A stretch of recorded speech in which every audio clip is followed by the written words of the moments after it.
ఇస్తే దోపిడీ సొమ్ము కోసం ఇవాళ కొట్టుకుంటా ఉన్నారు. ఇవాళ ప్రజలను ఈ రాష్ట్రాన్ని పాలనను గాలికి వదిలేసినటువంటి పరిస్థితి ఉంది. సో మళ్ళీ మేము ఫైనల్గా డిమాండ్ చేసేది ఒక్కటే, భట్టి గారు 90 టెండర్లు రద్దు చేశారు, సంతోషం.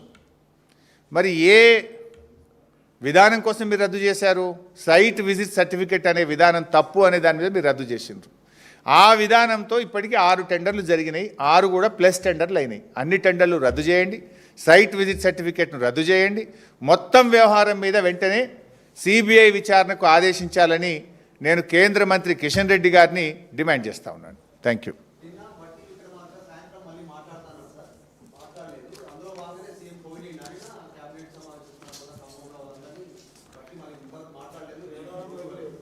సో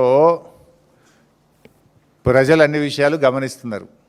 భట్టి గారు కూడా నిర్భయంగా దాని వెనుక ఎవరున్నారో ఆయన బయట పెట్టాలని చెప్పి నేను డిమాండ్ చేస్తూ ఉన్నాను.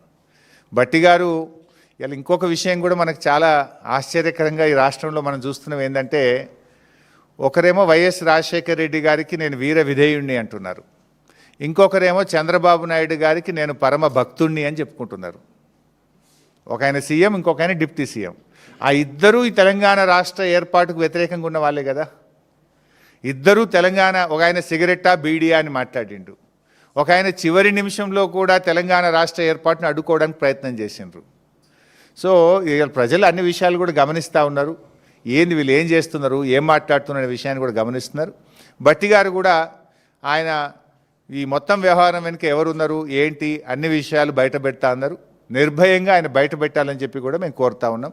బయట పెట్టకపోతే మళ్ళీ మీ మధ్య వాటాల మధ్య సయోధ్య కుదిరిందని ప్రజలు భావించే అవకాశం ఉంటుంది. తప్పకుండా ఈ అన్ని విషయాలను సిబిఐకి, అవసరమైతే హైకోర్టుకు కూడా వెళ్ళి హైకోర్టు ద్వారా కూడా లీగల్గా కూడా మేము బీఆర్ఎస్ పార్టీ ముందుకు వెళ్తుంది. Thank you.